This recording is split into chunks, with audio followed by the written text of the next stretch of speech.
자, 오늘 우리는 이제 사도행전 21장 27절부터 32절 우리가 금방 읽었었던 그 본문을 가지고 성전에 대한 오해와 진실 그런 제목으로 함께 말씀을 나누도록 하겠습니다.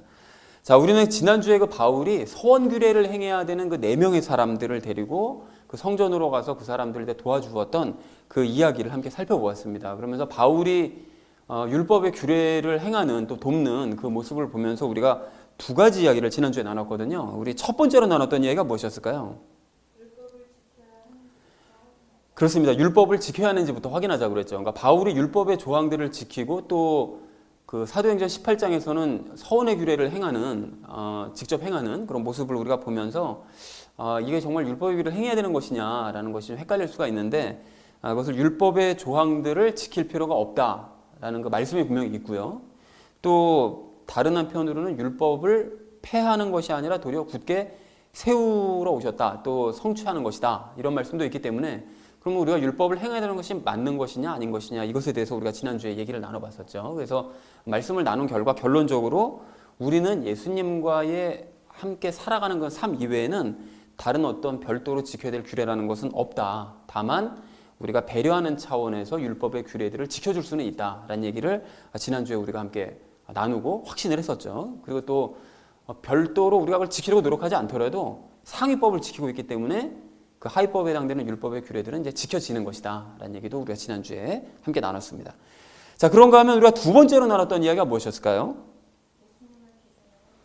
그렇습니다. 예수님을 기준으로 판단하자고 그랬죠. 그런데 이렇게 우리가 율법의 조항들을 지킬 필요가 없다고 말씀을 드렸지만 그 성경 말씀을 이렇게 읽다 보면 그 세부 조항으로 들어가면 좀 이것이 다소 이거 지켜야 되나 말아야 되나 헷갈리는 부분들이 있을 수가 있거든요. 그럴 때는 우리가 어떻게 하라고 그랬었죠? 기준은 예수님을 기준으로 생각하면 된다라고 이제 말씀을 드리면서 좀 구체적인 예를 몇 가지를 들었었죠. 그래서 가령 서원규례를 우리가 행해야 되느냐 이것에 대해서 우리가 얘기를 나눴고요. 또 우상의 제물을 먹어야 되느냐 먹지 말아야 되느냐 이것에 대해서도 우리가 말씀을 근거로 얘기를 나눴었고요. 그리고 또 죽은 사람을 위한 예배와 추도 예배를 우리가 드리는 것이 맞냐 틀리냐 이것도 성경 말씀을 근거로 우리가 얘기를 나눴고요. 그리고 십계명을 과연 지켜야 되느냐 근데 그걸 다 우리가 생각해 볼 수는 없어서 그 중에서 이제 안식일만 따로 별도로 떼어서 그 이야기를 우리가 함께 나눴었죠. 그리고 그 절기를 과연 지켜야 되느냐 이 부분에 대해서는 제가 숙제로 내드렸습니다. 그리고 십계명 나머지 부분들에 대해서 한번 숙제로 각자 한번 생각해 보자라는 얘기를 우리가 나눴었죠.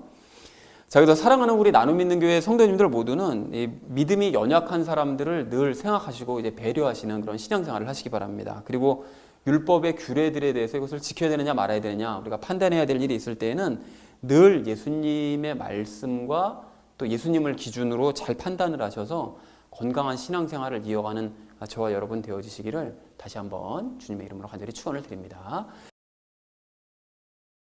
먼저 지난주 주제는 이것이었습니다. 무엇이었죠? 지난주 주제가 율법을 행하는 기준을 알자. 지난주에 바울이 율법의 규례를 행하는 사람을 돕는 그 행동을 보면서 우리도 그럼 율법을 지켜야 되냐? 그럼 뭐 어디까지 지켜야 된다는 얘기냐? 그래서 율법을 행하는 그 기준을 알자라고 지난주에 말씀을 나눴고요. 그 이번 주 주제는 이겁니다. 성전에 대한 오해를 거두고 진실을 깨닫자. 오늘 그 유대인들이 하는 그 말과 행동들을 보시면 그들이 성전에 대해서 얼마나 오해하고 있는가를 발견을 할 수가 있습니다. 그래서 성전에 대한 오해를 우리도 잘못된 오해를 거두고 진짜 진실이 무엇이냐 이것을 깨닫는 시간을 우리 갖도록 하겠습니다. 자, 그래서 먼저 27절 말씀 우리 함께 읽도록 할 텐데요. 우리 함께 읽도록 하겠습니다. 그 이래가 거의 끝나갈 때에 아시아에서 온 유대인들이 성전에서 그를 보고는 모든 사람들을 선동하여 그에게 손을 대고 라고 얘기합니다. 그런데 여러분 여기서 그 이래라는 것은 그 지난주에도 잠깐 언급했던 것처럼 서원 규례를 행하는 그 4사람들이 서원 규례를 모두 마치는 기간이 이제 7일이 걸렸던 것이죠. 그래서 서원 규례를 행한 그 기간이 이제 이래가 되겠습니다. 그러니까 일주일이 이제 거의 끝나가게 됐는데 그때 아시아에서 온 유대인들이 누군가 하면 아시아가 어딘가 하면 소아시아를 얘기합니다. 소아시아가 그 에베소 주변 지역을 이야기하는데 29절 말씀을 참고를 하시면 실제로 그 에베소에 살던 유대인들을 얘기합니다. 그러니까 아시아는 소아시아를 의미하기도 성경에서 소아시아를 의미하기도 하지만 그 에베소 도시를 중심으로 한 주변 지역을 또 아시아라고 하기도 하기 때문에 여기서 얘기하는 아시아에서 온 유대인들이라는 것은 에베소에서 살던 유대인들이라고 이제 보시면 되겠습니다. 근데 그 사람들이 이제 성전을 온 거예요. 이제 왜 왔는가 하면 그 오순절 그 명절을 지키기 위해서 예수님께서 왜 우리가 얼마 전에 신명기서 큐티한 내용 보면 말씀하시잖아요. 무교절하고 칠칠절하고 또 무슨 절기였죠? 세 가지 절기는 반드시 지켜라 라고 이제 말씀하시는데 그 절기 중에 하나인 이 오순절을 반드시 지켜라 라고 이제 하기 때문에 그 에베소에 살던 유대인들이 이제 예루살렘으로 온 것입니다. 자, 왔는데 성전에서 그를 본 거예요. 그가 누굽니까? 바울이죠. 근데 예루살렘의 유대인들은 바울이랑 일주일 동안 같이 있었으면서도 한 시간이 굉장히 많이 흘렀기 때문에 바울을 잘 못 알아봤는데 이 에베소의 유대인들은 얼마 전까지만 해도 바울을 봐왔었기 때문에 이 바울을 이제 알아본 거죠. 그래서 이 모든 사람들을 선동해서 이제 바울에게 이제 손을 대기 시작한 것입니다. 그래서 전체 의미를 이렇게 정리할 수가 있겠습니다. 네 사람의 서원교례가 끝나갈 즈음에 오순절을 지키기 위해 에베소에서 온 유대인들이 성전에 있던 바울을 알아보고 사람들을 선동해서 바울에게 손을 댔다라는 것이 27절의 의미가 되겠습니다. 자, 이어진 28절 말씀 우리 함께 읽도록 하겠습니다. 외치되 이스라엘 사람들아 도우라. 이 사람은 모든 곳에서 백성과 율법과 이곳을 대적하여 모든 사람을 가르치는 그 자인데 또한 그가 그리스 사람들도 성전 안으로 데리고 들어가 이 거룩한 곳을 더럽혔다 하니 라고 말씀합니다. 그런데 이곳이라는 것은 당연히 성전을 이야기하는 것이고요. 그리고 또 그가 그리스 사람들도 성전 안으로 데리고 들어갔다고 얘기하는데 사실은 바울이 이방인들을 성전 안으로 데려가지는 않았습니다. 바울도 그 바리새인이었고 유대인이었기 때문에 그렇게 하면 안 된다는 것을 알고 있어서 데리고 들어가지는 않았던 것이었죠. 그래서 이런 적이 없었기 때문에 그 다음 29절에서 왜 유대인들이 그럼 이렇게 말을 했는가라는 부연 설명을 하게 됩니다. 자, 그래서 28절 말씀 전체 의미를 이렇게 정리할 수가 있겠는데요. 에베소의 유대인들은 바울이 유대인과 율법과 성전을 대적하도록 가르쳤다라고 생각하고 있는 거예요. 그러니까 바울이 그렇게 가르치진 않았는데 바울이 유대인을 무시하고 율법도 무시해도 되고 성전도 무시해도 된다라고 이렇게 가르쳤다라고 이제 생각하고도 선동을 하는 거죠. 그리고 그리스 사람들도 그래서 성전 안으로 데리고 들어가서 성전을 더럽혔다. 바울이 그런 짓을 했다라고 이제 선동을 했다라는 것이 28절의 내용이 되겠습니다. 자, 이어진 29절 말씀 우리 함께 읽도록 하겠습니다.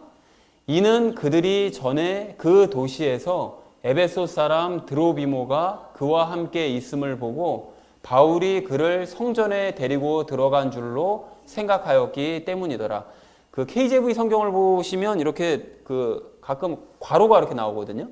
근데 괄호가 이렇게 나오는 부분은 그 앞에 부분이나 그 뒤에 있는 내용들을 부연 설명하는 부분을 가로로 이제 묶어서 설명하고 있다는 걸 참고하시면 좋을 것 같습니다.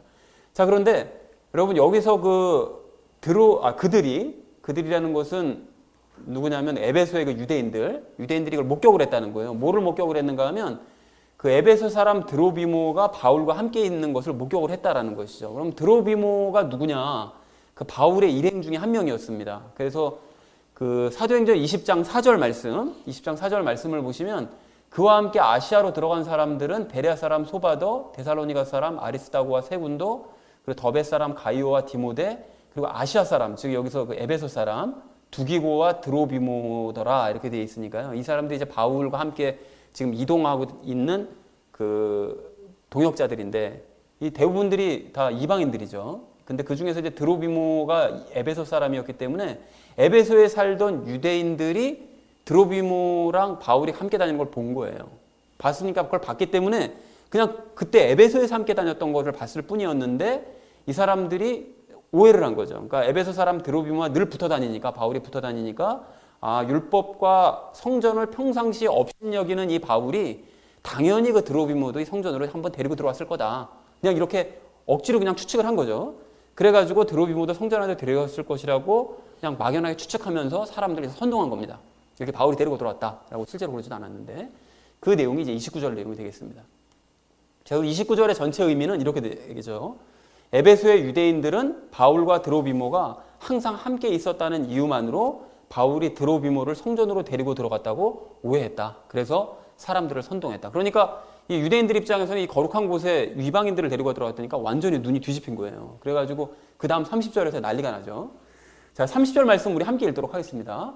온 도시가 격동하고 백성이 다 같이 달려들어 바울을 붙잡아 성전 밖으로 끌어내매 문들이 곧 닫히더라 라고 얘기합니다. 성전 밖으로 끌어내고 문들이 곧 닫혔다라는 것은 바울을 이제 더럽다고 생각하는 거죠. 이방인들이랑 함께 다니는 유대인이니까 이건 유대인도 아니다. 아주 더러운 것이다 라고 생각해서 거룩한 것 바깥으로 끌어내고 이제 문들을 걸어 잠근 거예요. 성전문을.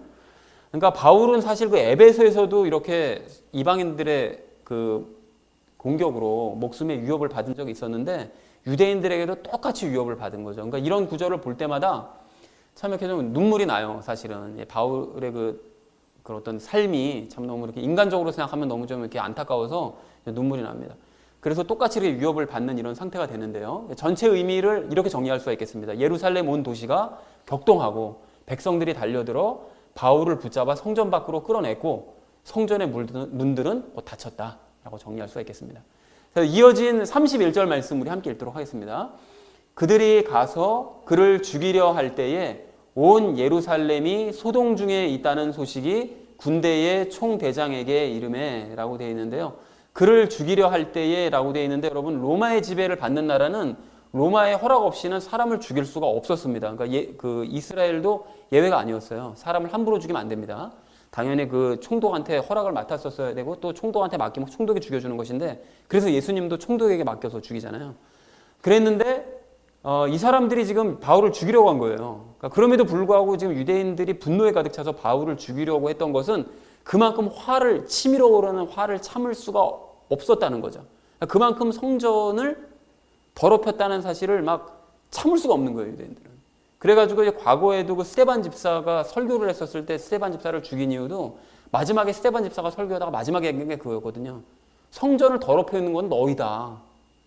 스데반이 이방인이었는데 사실 너희다라고 유대인들에게 그 얘기를 하니까 그래서 완전 눈이 뒤집혀가지고 그 나중에 이 로마 그 총독이랑 로마 사람들한테 책임 물을 것을 각오하고도 사람을 그냥 법을 어기고 죽여버린 거예요. 스데반도. 그런데 바울도 똑같이 죽이려고 덤벼드는 것이죠. 자, 그래서 소식이 군대의 총대장에게 그런데 이르렀는데 바울이 맡고 있다는 소식이 온 예루살렘을 뒤집혔다는 소식이 이제 이르렀는데 이게 만약에 하나님께서 바울을 데려가실 계획이어서 하늘로 데려가실 계획이셨으면 이런 소식이 총대장에게 알려지지 않았겠죠. 그러니까 과거 스데반 집사가 죽었을 때는 그 소식이 총대장에게 알려지지 않았습니다. 그렇기 때문에 스데반은 이제 하나님께서 데려가신 거고 하나님께서 아직 바울을 데려가실 계획이 아니셨기 때문에 총대장에게 이제 소식이 이르게 하신 거죠. 자, 그래서 이어진 31절 말씀을 보면 이렇게 정리할 수가 있겠습니다. 유대인들이 바울을 죽이려고 할 때에 온 예루살렘에 소동이 일어났다는 소식을 군대의 총대장이 들었다라는 것이 31절의 내용이 되겠습니다. 자, 이어진 마지막 32절 말씀 우리 함께 읽도록 하겠습니다. 그가 곧 군사들과 백부장들을 데리고 그들에게로 달려 내려가니 그들이 총대장과 군사들을 보고 바울을 때리는 것을 그치니라. 여기는 뭐 특별히 내용이 어려운 게 없어서 바로 전체적으로 이렇게 정리를 할 수가 있겠습니다. 총대장이 군사들과 백부장들을 데리고 급하게 사건 현장으로 달려가자 총대장과 군사들을 본 유대인들은 바울 때리기를 멈췄다. 뭐 더 때렸다가는 이제 법을 어기는 거니까 죽이게 되면 이제 자기네들이 죽게 생겼으니까 일단은 멈춘 거죠. 그것이 32절의 내용이 되겠습니다. 자, 그래서 오늘 본문 말씀을 이렇게 각절을 이렇게 정리할 수가 있겠는데요. 서원 규례를 마칠 때쯤 일주일이 지나서요. 에베소의 유대인들이 성전에 있는 바울을 알아보고 사람들을 선동했다. 그것이 27절 내용이고요. 그들은 바울이 백성과 율법과 성전을 모독했고, 그러니까 모독했다고 생각하고 그리스도인을 데려와 성전을 더럽혔다고 주장을 했다. 그것이 28절의 내용이 되겠습니다. 그리고 29절에서는 왜 그렇게 생각했는지 설명하는 부분인데 에베소 유대인들은 바울과 드로비모가 에베소에서 함께 있었다는 이유만으로 그냥 이렇게 주장을 한 거죠. 자, 그리고 이어진 30절 내용은 이렇습니다. 이에 온 예루살렘의 유대인들이 격동해서 바울을 성전 밖으로 끌어내고 문들을 걸어 잠갔다. 그리고 유대인들이 바울을 죽이려고 할 때 총대장이 그 소동에 대해서 이제 들었고요. 31절에서요. 그래서 총대장이 군사들과 함께 현장에 도착하자 유대인들은 바울 때리기를 멈췄다라는 것이 32절의 내용이 되겠습니다. 자, 그런데 여러분 이렇게 본문을 이제 쭉 정리를 하면서 우리가 여기서 그 반드시 아셔야 될 내용이 무엇인가 하면 중간 정리를 하자면 이렇습니다. 유대인들은 성전을 굉장히 거룩한 곳이라고 생각하고 있잖아요. 그래서 실제로 그 바울을 죽이는 것에 대한 책임을 물을 정도로 그것을 아랑곳하지 않을 정도로 지금 성전을 귀하게 생각하고 있는데 사실은 당시의 성전은 전혀 거룩하지 않았습니다. 몇 가지 이유가 있거든요. 첫 번째는 헤롯이 환심성으로 지은 건물일 뿐이었어요. 이건 제가 잠시 후에 무슨 내용인지는 설명을 드리도록 하겠습니다. 그리고 제사장들과 유대인들이 전혀 거룩하지 않았습니다. 거룩하지 않은 상태로 성전을 그러니까 이방인들과 다를 바 없는 상태로 성전에 들어가 있는 상태였었기 때문에 사실은 성전이 거룩하지 않아서 하나님께서 거기에 전혀 관심을 기울이지 않으시는 상태였다는 거죠. 그리고 마지막으로 결정적으로 하나님께서는 헤롯이 지은 성전 안에 거하시지 않으셨어요. 그러니까 성전은 전혀 거룩한 상태가 아니었는데 이스라엘 백성들은 그곳이 굉장히 거룩한 곳이라고 자기네들끼리 혼자 오해하고 착각하면서 도리어 바울이 더러운 사람이다라고 생각하면서 죽이려고 있는 이런 어처구니 없는 사건이 오늘 사건이다라는 것을 여러분이 아셔야 됩니다. 그래서 이 중간 정리를 이렇게 우리가 중간 정리를 하면서 결론을 이렇게 맺어볼 수가 있겠는데요. 이제 결론을 어떻게 맺을 수 있는가 하면 이겁니다. 성전에 대한 오해를 거두고 진실을 깨닫자. 이것이 이제 과거 유대인들은 물론 성전에 대한 오해를 이렇게 가지고 있었는데 지금 이 시대 사람들도 오해하고 있거든요. 그래서 그것이 무엇인지를 우리가 살펴보고 진실을 깨닫자라는 것이 오늘의 결론이 되겠습니다. 자, 이렇게 오늘 본문 말씀을 이제 정리하시고 내용을 다 아셨다면 이제 나머지 부분은 삶에 적용하면서 이야기를 나누도록 하겠습니다. 자, 그래서 성전에 대한 오해를 거두어야 될 우리가 오늘 첫 번째로 함께 나눌 이야기는 외형과 형식을 중시하지 말자라는 것입니다. 여러분 오늘 28절 말씀을 다시 한번 보십시오. 28절 말씀 다시 보시면 유대인들은 바울이 거룩한 성전을 더럽혔다고 말을 해요. 그죠? 거룩한 성전을 더럽혔다. 그러나 방금 중간 정리에서도 제가 이제 말씀을 드렸던 것처럼 당시의 성전은 전혀 거룩하지 않았습니다. 여러분 왜 그런지 다시 한번 여러분 그 자세한 내용을 말씀드릴 테니까 들어보십시오. 여러분 지난주 그 화요일 큐티 내용을 이렇게 기억을 해보시면 그 하나님께서 왕을 세우는 규례에 대해서 말씀을 하시잖아요.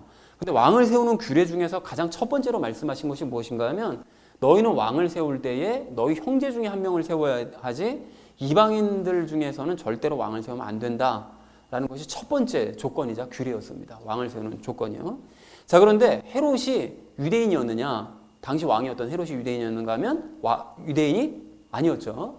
헤롯은 에돔 사람이었습니다.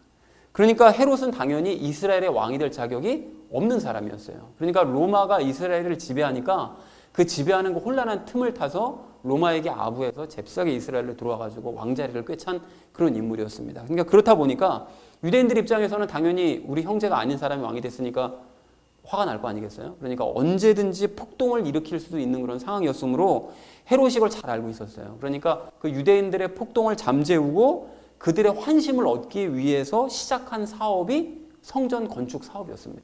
성전을 화려하게 짓는, 그래서 유대인들의 마음을 얻어보자 이렇게 된 거죠.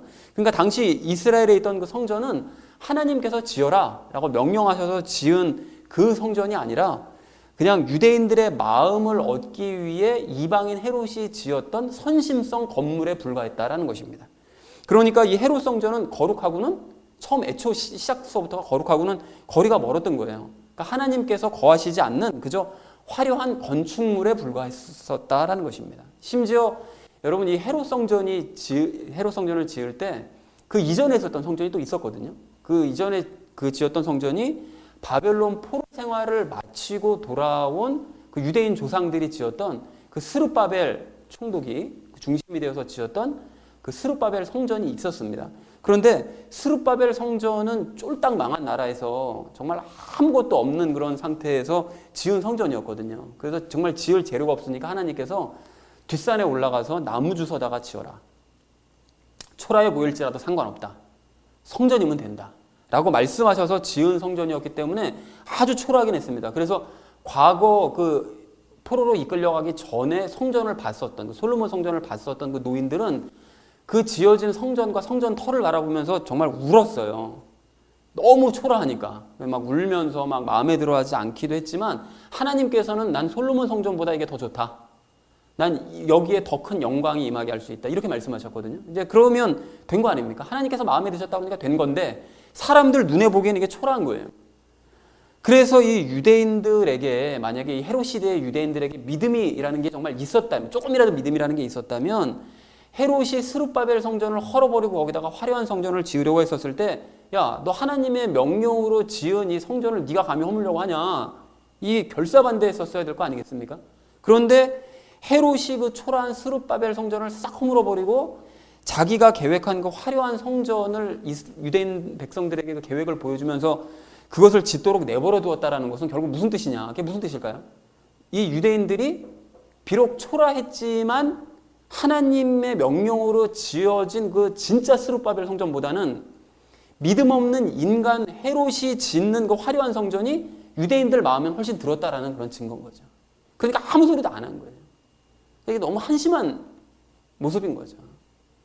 그러니까 유대인들은 말로만 성전, 뭐 거룩한 성전, 우리 하나님 성전 이렇게 말로만 했던 거지 사실 하나님의 성전을 사랑했다기보다는 그저 화려한 외형을 좋아했다는 사실을 너무나 우리가 쉽게 알 수 있다는 것입니다. 그래서 당시 유대인들의 그 의식 수준이 어떠했는가를 우리가 알 수 있는 것이 그 마가복음 13장의 그 제자들의 말만 들어봐도 우리가 알 수 있거든요. 그 제자들이 뭐라고 얘기하는가 하면 이렇게 얘기합니다. 그분께서 성전에서 나가실 때에 우리 예수님께서는 성전에 사람들이 모여있으니까 거기 들어가셨던 것뿐이었지 하나님께서 계셔서 가신 것이 아니었거든요. 그러니까 나오시잖아요. 성전에서 나오신다는 얘기가 복음서에 보면 종종 나와요. 그러니까 거기 하나님이 안 계시니까.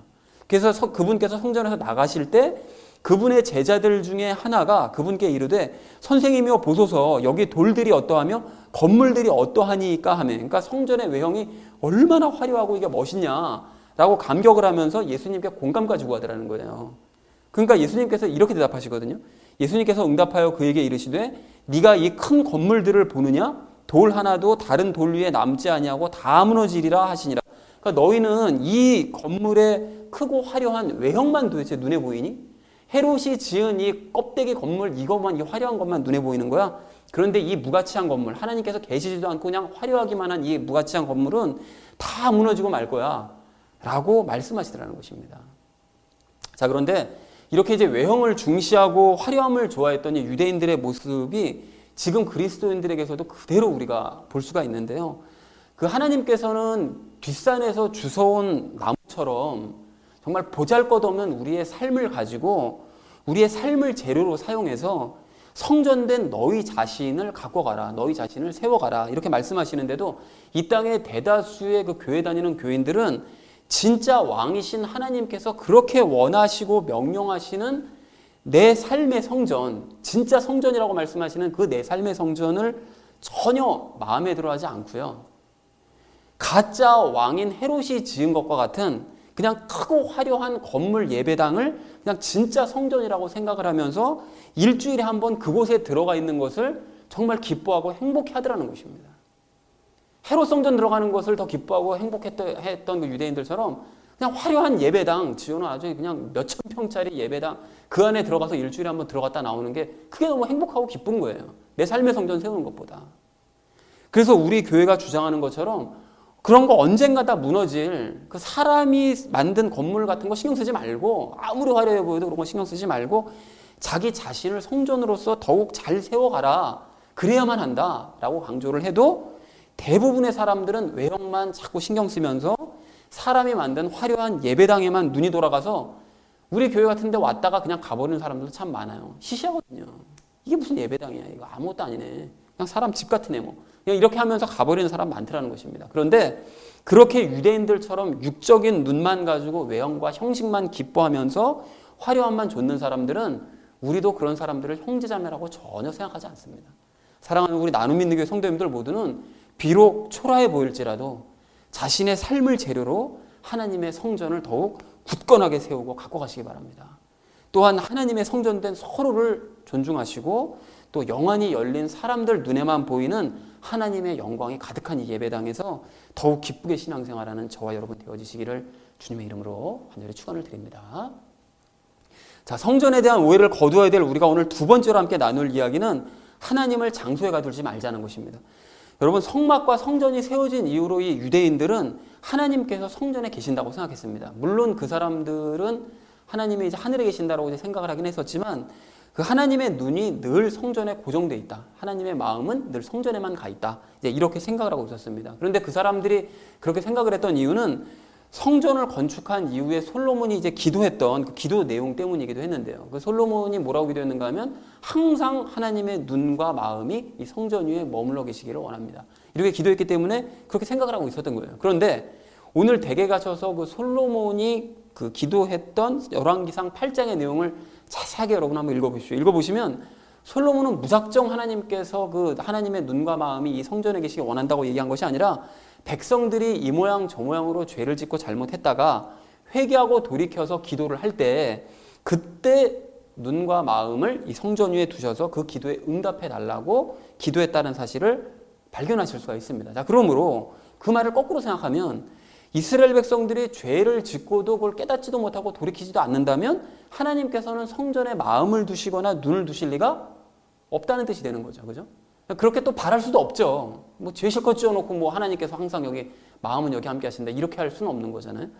너무나 당연한 건데 그래서 실제로 이스라엘 백성들이 그 이후로 솔로몬 이후로 계속해서 타락을 거듭해서 오랜 기간 동안 불순종하니까 하나님께서 어떻게 하셨을까요? 결국 솔로몬 성전에 더 이상 눈을 두지 않으십니다. 마음을 두지도 않으세요. 그래서 나중에 에스겔 그 대언자가 그 대언할 그 시대가 되었을 때에는 성전을 봐라.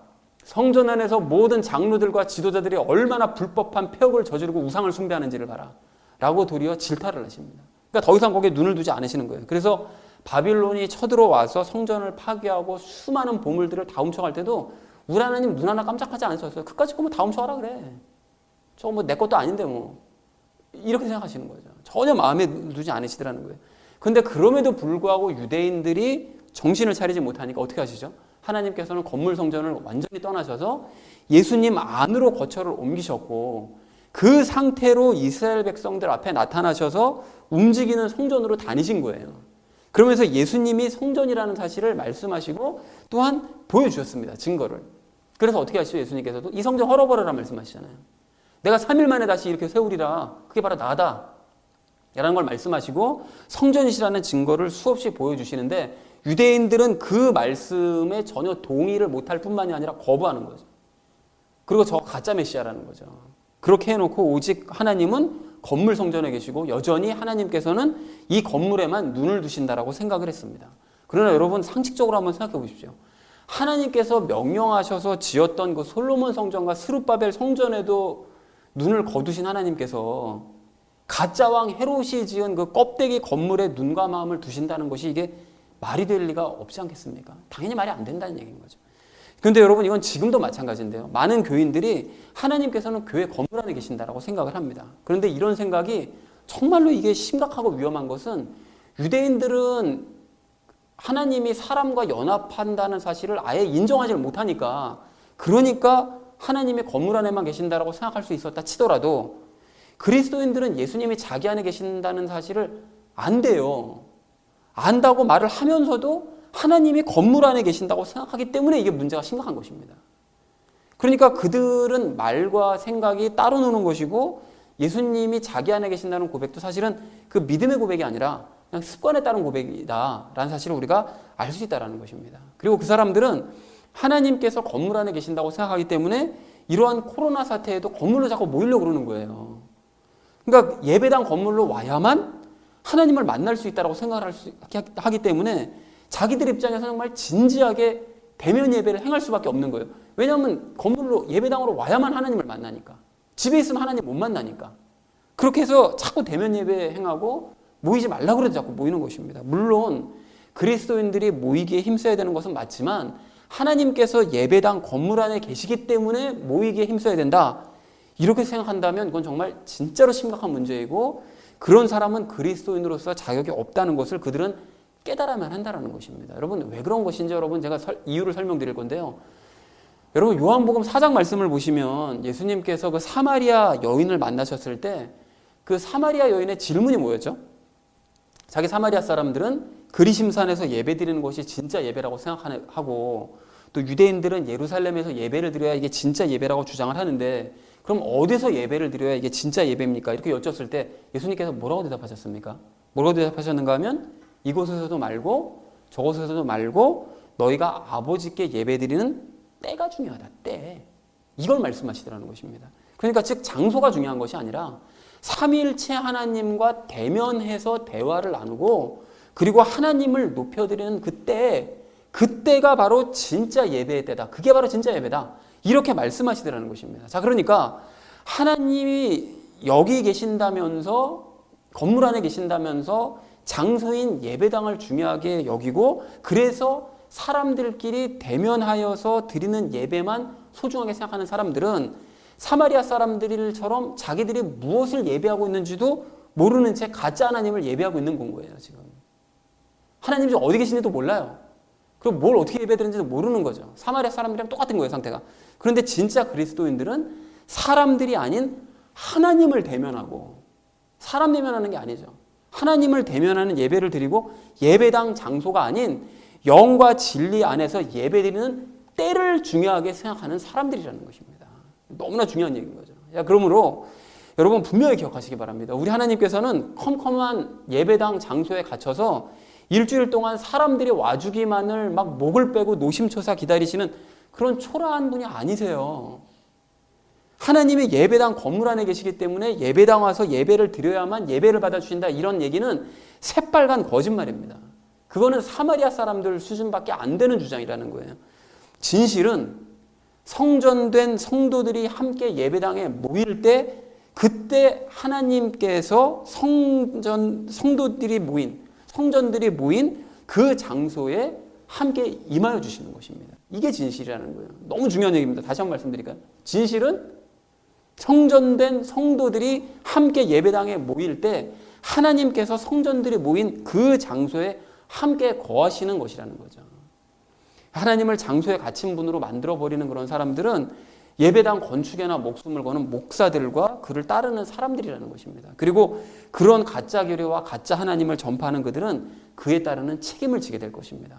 사랑하는 우리 나눔 있는 교회 성도님들 모두는 사람들이 만들어낸 장소에 갇힌 무기력한 우상 하나님 믿지 마시기 바랍니다. 이미 분명하게 아시는 것처럼 하나님께서는 믿는 우리들 안에 계셔서 날마다 우리와 함께 삶을 살아가십니다. 여러분 그것을 아신다면 날마다 하나님과 기쁨으로 동행하시고 또 하나님과 함께 삶을 살아가고 있음에 감사하시기 바랍니다. 그리고 성전으로서 더욱 거룩한 삶을 살아가는 저와 여러분 되어지시기를 주님의 이름으로 간절히 축원을 드립니다. 자, 성전에 대한 오해를 거두어야 될 우리가 오늘 세 번째로 나눌 이야기는 믿고 싶은 걸 믿지 말자는 것입니다. 여러분 앞에서 말씀드렸던 것처럼 그 유대인들은 그 헤롯 성전에 정말 하나님이 계시고 그곳이 거룩하다고 진짜로 믿었어요. 그걸 어떻게 할 수 있느냐? 아까 내가 말씀드렸죠. 본문을 설명드릴 때 로마의 지배를 받는 유대인들은 사람을 죽이는 것도 로마 사람들에게 허락을 맡아야 되는데, 그런데 만약 이들이 바울을 그날 죽여버렸다. 근데 심지어는 바울이 로마 사람이거든요. 또 국적이 또 시민권이 있어가지고 또 국적이 로마 사람이에요. 그런데 로마 사람을 만약 유대인들이 죽여버렸다. 이렇게 되면 그 관련자들은 다 죽는 거예요. 다. 그러니까 로마 사람들이 와서 책임을 물어가지고 그 일에 가담한 자들이 다 십자가형에 처해질 수도 있는 이런 상황이었음에도 불구하고, 너무나 잘 알고 있음에도 불구하고 유대인들이 바울 죽이기를 망설이지 않았던 것은 헤롯 성전이 정말로 거룩하다고 생각하고 하나님이 정말로 계신다고 믿었기 때문에 그런 일을 할 수 있었다라는 것이죠. 그러니까 거룩한 성전을 더럽힌 바울을 이 사람들은 용서를 할 수가 없는 거예요. 정말 그렇게 자기는 믿고 있으니까. 그래서 성전 안이, 근데 사실 현실은 장사치들로 가득해가지고 막 돈이 오가고 자신들의 삶은 거룩하지 않아가지고 이방인들과 전혀 다를 바 없는데도 이들은 여전히 하나님께서 그 성전 안에 계신다고 굳게 믿었고 하나님의 눈이 항상 성전을 향하고 계신다라고 굳게 믿더라는 것입니다. 이게 맹목적인 믿음이죠. 이게 믿음 아닌데. 자, 근데 여러분 다시 한번 강조하지만 하나님께서는 헤롯이 지은 그 가짜 성전에 장사치들로 가득한 건물 성전 안에 계시지 않았습니다. 더더군다나 가짜 성전에서 거룩함과 거리가 먼 유대인들이 드리는 그 예배를 받아주시는 일은 절대로 일어날 수가 없는 거예요. 그렇게 되면 하나님의 거룩하심을 포기하시는 거예요. 그러니까 절대로 그런 일은 일어나지 않습니다. 그러니까 유대인들은 자기들이 믿고 싶은 대로 하나님은 여기 계신다, 무조건 계셔, 믿고 싶은 대로 믿을 것이 아니라 진짜 성전이신 예수님을 향한 믿음을 가졌어야만 했다라는 것이죠. 그런데 여러분 이런 모습은 지금도 마찬가지인데요. 이제 많은 교인들이 건물 예배당 안에 하나님께서 계신다고 진짜로 믿어요. 그리고 성령님 세례를 받지 못해서 자신이 정말 살고 싶은 대로 살고 거룩과 상관없는 삶을 살면서도 하나님께서 자신의 삶과 함께 해주시고 자신을 사랑하시고 자신을 위해서 일하신다고 믿는 교인들이 참 많습니다. 성령님 세례 못 받았거든요. 그럼에도 불구하고 제가 교회 다닌다는 이유만으로, 하나님을 알고 있다는 이유만으로, 하나님께서 계신다는 걸 알고 있다는 이유만으로 하나님께서 자기 사랑해 주시고 보호하시고 함께해 주시고 일해 주신다. 막연하게 믿는 거죠. 막연하게.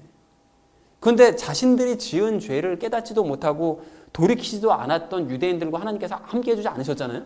하나님께서 그런 사람과 함께 해주지 않으세요. 그런 유대인들과 함께 해주지 않으셨던 하나님께서는 죄의 문제를 해결받지 못하고 성령님 세례를 받지 못한 사람들과 동행하거나 그의 삶과 함께 해주지 않으세요. 그것이 당연히 정상적인 모습인 거죠.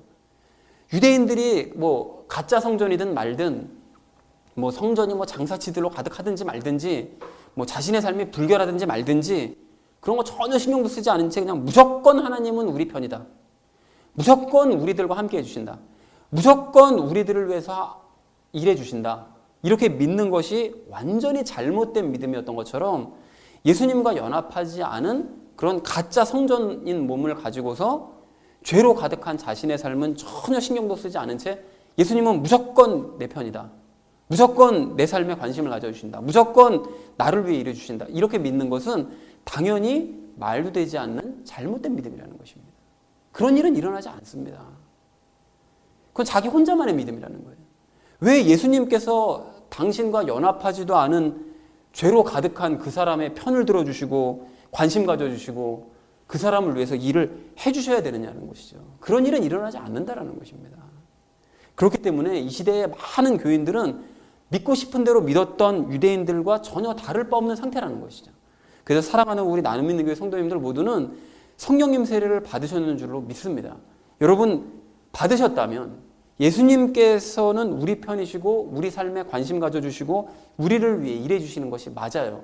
성령의 세례를 받았다면 그렇게 해주시는 것이 당연합니다. 또 그래서 주의 눈은 온 땅을 두루 이리저리 달리며 완전한 마음으로 그분을 향하는 자들을 위하여 그분의 강하심을 보이시나니 라는 역대하 16장 9절 말씀처럼 예수님과 연합해서 마음이 완전해진 자, 달리 말해서 영이 완전해진 자를 위해서 예수님께서 능력을 발휘해 주신다는 것은 성경 말씀 그대로라는 것입니다.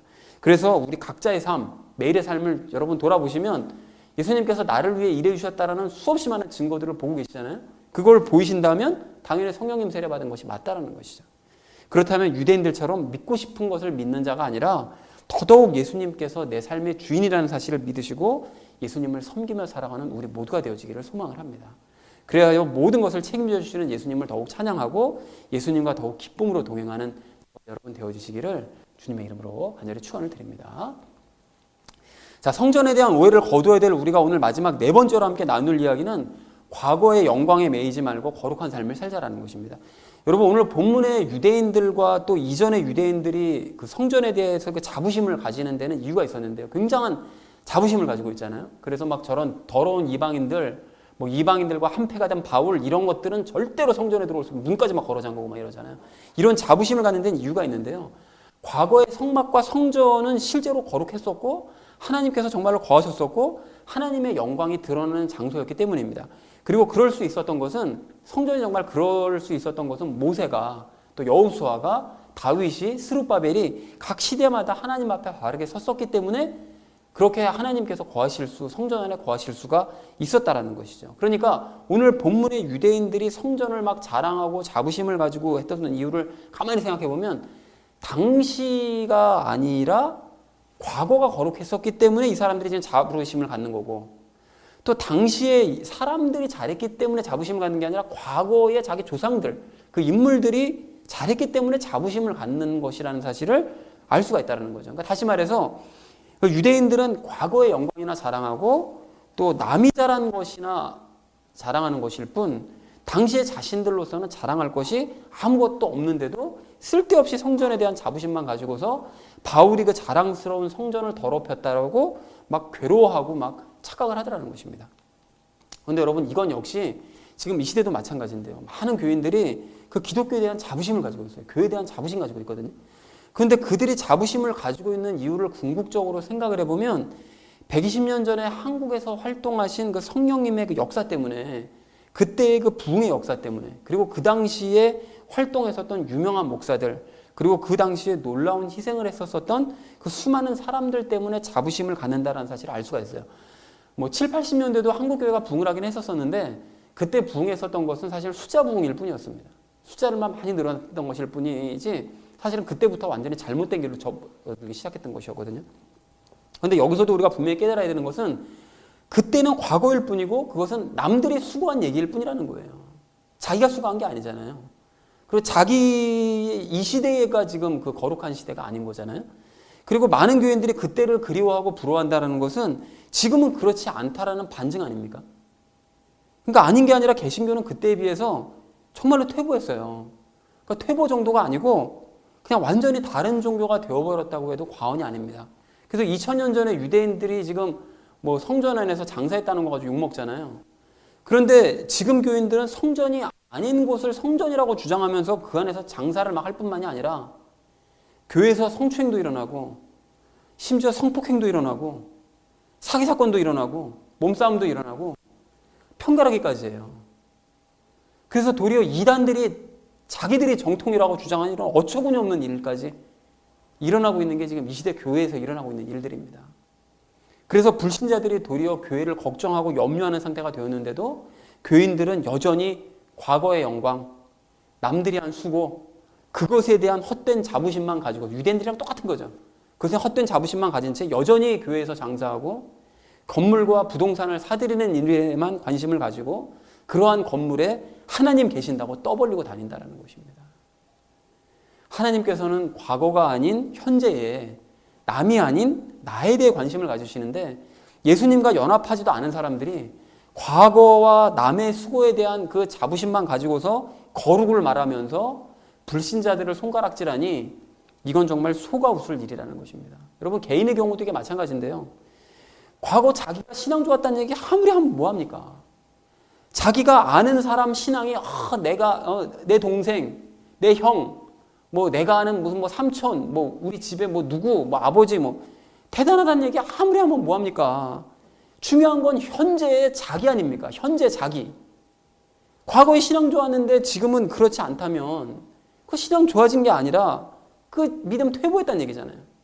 그러면 자부심을 가질 게 아니라 자기 믿음이 정말 진짜 믿음인지부터 확인해야 되는 거 아닙니까? 여러분 다시 한번 말씀드리지만 하나님께서는 현재 나의 상태에 관심을 가지세요. 현재 나의 거룩에 관심을 가지시는 거예요. 그리스도인들은 이 사실을 절대로 잊지 말아야 됩니다. 사랑하는 우리 나눔 있는 교회 성도님들 모두는 그런 자들과는 다르게 영이 거룩해지셨는 줄로 그렇게 믿습니다.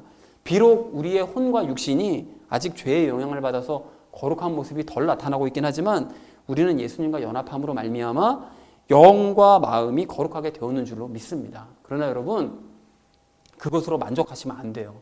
로마서 8장 11절의 그 말씀처럼 예수님을 죽은 자들로부터 일으키신 분의 영께서 너희 안에 거하시면 그리스도를 죽은 자들로부터 일으키신 분께서 너희 안에 거하시는 자신의 영을 통해 너희의 죽을 몸도 살리시리라. 몸이라는 것은 혼과 육신을 의미한다고 그랬죠. 그러니까 우리의 혼과 육신은 뭐 거룩한 모습을 드러내지 못하니까 애따 포기다 이게 아니라 그 죽을 몸을 살리신 그 하나님께서 너희의 영을 통해 너희 안에 계신 성령님과 연합하신 그 영을 통해 명령하심으로 말미암아 혼과 육신도 거룩한 모습을 드러낼 수 있다라고 말씀하신 그 로마서 8장 11절 말씀처럼 우리는 예수님과 하나 된 영을 통해서 믿고 명령하고 연습하심으로써 거룩하지 못한 혼과 육신이 살아나는 기적을 체험해야만 하는 줄로 믿습니다. 여러분 그렇게 하셔서 현재 나의 삶에 과거 그 누군가의 삶에 자부심을 가질 게 아니라 현재 나의 삶에 날마다 임하시는 그 하나님의 영광 누리시고 그에 대한 진짜 자부심을 가지시는 저와 여러분 되어지시기를